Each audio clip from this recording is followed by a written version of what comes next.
J Mack from Syracuse, New York, man. Came all the way out to see my Colorado Buffs. What channel do you watch? They brought you out here. The pregame show. Never watched the college game till last season when Coach Prime came to Colorado. And I am in Colorado at Folsom Field. I am the Colorado Buffaloes auntie from Texas. Sweet treat. Hey, I've been following the pregame show. It's all about let's go Buffs. Way from Texas, yes sir. Watch you every single day.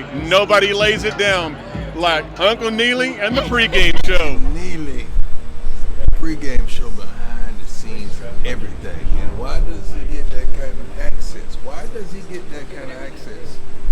Because trust is involved. You would never get the kind of access you desire unless there's trust and relationship. You're trying to put your up on game. We had a Hail Mary a couple weeks ago. Yes, sir, we did. And it reminded everybody of another Hail Mary. Yep. And on the other end of the other Hail Mary, the Michigan Miracle, Mike Westbrook is with us, man. Come on, chat, y'all. Like, Westbrook is in the building. I know. Good to be here. Man, glad to have you, man. How you been?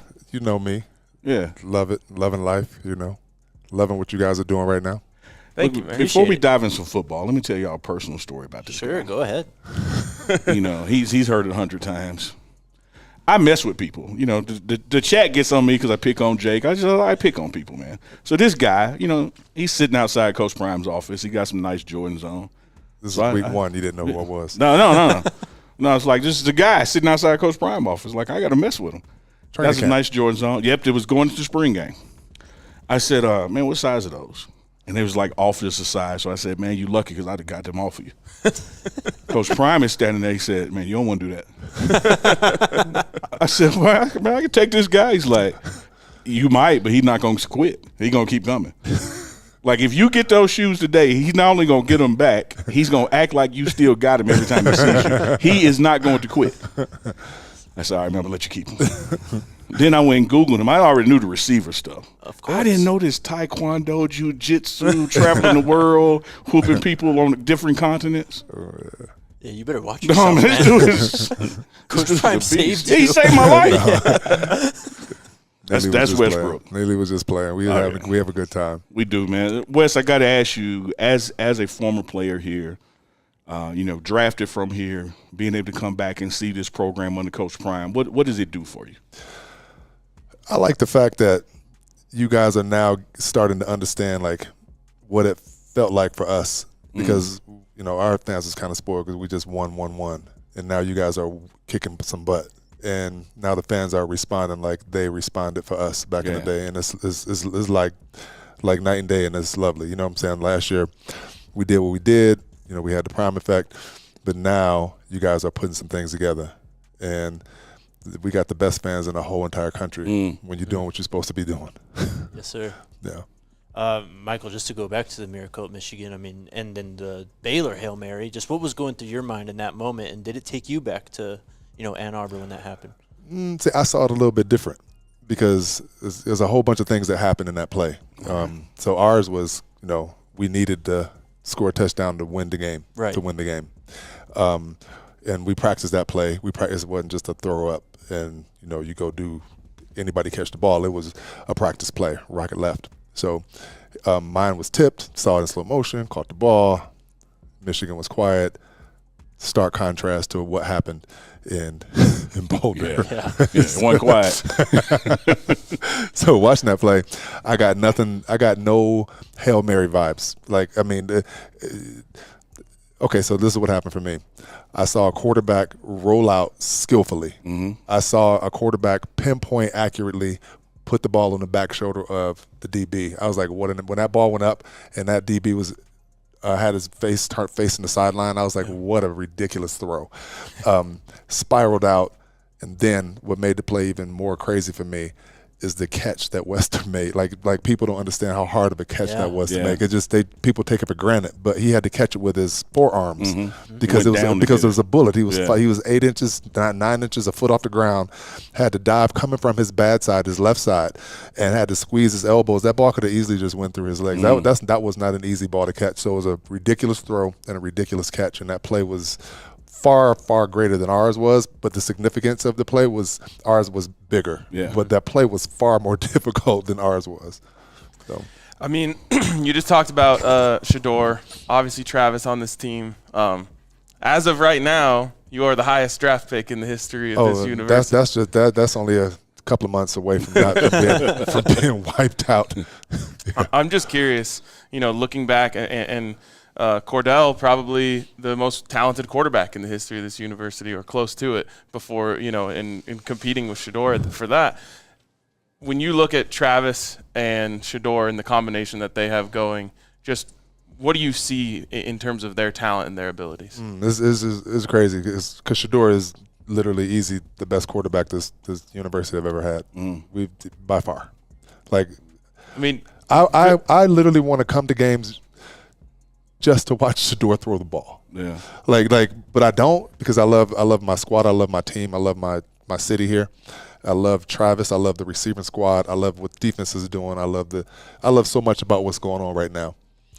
But those two characters are like insanely talented. Like, because I'm a connoisseur of talent. Yeah. Okay, so to watch Travis.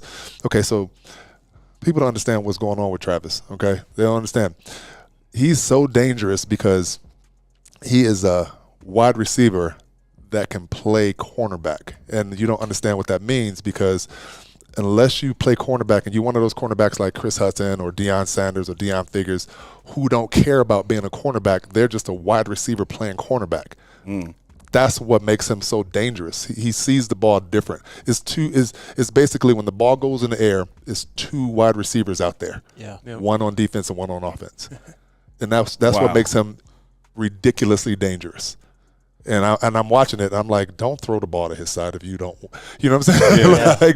Don't throw the ball to Deion's side. Don't throw the ball to Deion Figures or Chris. Don't throw the ball to their side, because they're not They're not cornerbacks. They're wide receivers playing disguised as cornerbacks. So I love it, man. What a breakdown. I want to just tap into that a little bit deeper as it relates to Shedeur, because it's like, I feel like if Colorado had its own Heisman house of just like legend, you know how those commercials, this was the Colorado Legends house. Hearing you talk about these guys is incredible. You said, you would come to the games just to watch Shedeur play quarterback. No, just to watch him throw the ball, because it's like watching like Leonardo da Vinci putting something together. It's just so beautiful watching him throw the ball. He reminds me of Brad Johnson. Brad Johnson was just like, for me, I used to just be enamored watching him like practice and just like, dang. Because I'm a connoisseur of talent, like I say. Because I could do, like, I'm saying, I high jump 6'11" when I was in high school. I got all of these impossible things that I did, right? But now when I see other people that I can't do, I'm like, I'm enamored. I'm in awe of stuff. Like, watching him throw the ball is just crazy to me. That's awesome. I love hearing that from a receiver's perspective. Yep. Oh, yeah. Like, when we watched Shedeur, the defense forced him to that way, trying to put him in an awkward position, not knowing, he works on that. And when I'm on the sideline, Mike, and when I saw his hips and shoulder get square, I'm knowing the ball is going straight. Yeah, you know it. And my vision was blocked from the Western catch, so I had to look up at the screen to see that part. But the throw, I'm just like you, the angle I had, I was like, oh, man, he got his hips and shoulders around. Like, I know that's going straight where he wants it to go. He throws nothing but darts. It's insane. Darts only. it's insane. I love watching it. Michael, you were around the team a lot last year too. What are some of the differences you've noticed between last year's team and this year's team at this point? The hunger. I noticed a different appetite amongst the Wolves. You know what I'm saying? Last year it was, we're at Colorado, and I think they were kind of buying into the stereotype of the hype. You know what I'm saying? Versus this team don't care about the hype. They're buying into eating. These fools is hungry. And it shows. Yeah. And I'm proud of that, because we played like that's how we played. That's why we only lost 5 games in 6 years, 5 years or something ridiculous like that. And that's how these guys are starting to play. This man is spitting right now. Man, like no diddy, spitting. Go ahead, on. I was going to ask because you've conceded that your record as being the highest draft pick is going to be over this spring. 100%. Let's talk about Travis for a second. His ability playing both ways here in college compared to what people are saying, will he be able to do that at the pro level? You haven't been a pro at that level. What do you see in that regard? I see him some coaches are going to get him and play him full time at DB, sparingly at receiver, or they're going to play him full time at receiver, sparingly at. They're not going to like not him play him both ways. They're going to play him both ways 100%. But as far as him playing that much, you can't. I know it's hard to say you can't when you're talking about Travis. Yeah. But that game at that level, that many fast people, you're going to sustain massive amounts of injury. I mean, the injuries are just the team back in the day. The team that won Super Bowls were the healthiest teams. Yeah. Because it's just hard to stay healthy. Yeah. And to put yourself at risk that often, that much, it's just coaches won't. I don't think any coach is going to do that many plays for him on both sides. So he's going to have those ants in his pants and needing to dance, just waiting his turn to get on the field. Yeah. Because I don't think he's going to play. I mean, even though I think he's probably capable of it, but I think the risk is just not worth it. Gotcha. Makes sense. Yeah. Kansas State tomorrow. Just what do you see in this matchup from this team, and how do you think it's going to go? I think we need to maybe stop. That the quarterback is going to get his. It's going to be hard to stop, right? But but we just need to keep that to a minimum. We can keep that to a minimum, and keep their run game semi-contained. They're not going to outscore us. So I think they have us +4, something like that. 3.5. 3.5. I think if we can contain that quarterback, keep his rushing yards to a minimum, I think we win by touchdown and a half. I love it. You talked about these fans at Colorado, and earlier this week I pulled up a video of Medford Moore talking about a Kansas State game back in 2002. I'm just curious if there's like a memory of being in Folsom and just the loudness of it that sticks out for you.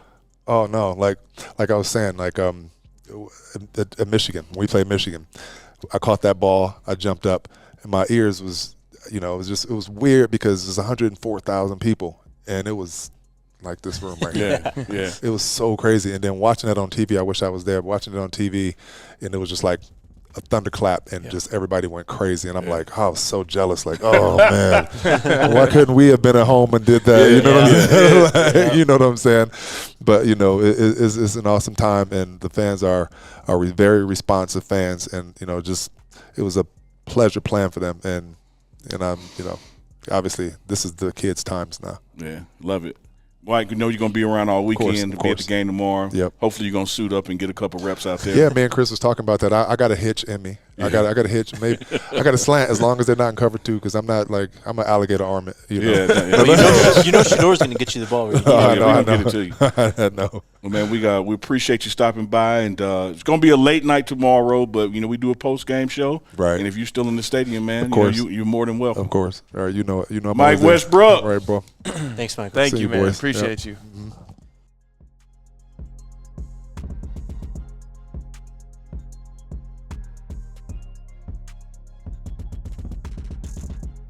Where y'all from? We up from Miami, Florida. All the way from Miami. All the way from Miami. Appreciate y'all coming, man. Hey, man, we love what you guys are doing, man. We want to support you in every way. Appreciate your family. And we're recruiting at home. Everything we see at home, we bringing it this way. My man. You gotta believe. Dude, we've been believing since day one, That's dog. why I gave them to Remember you. back in Jackson State? We've been believing with you in the pregame show.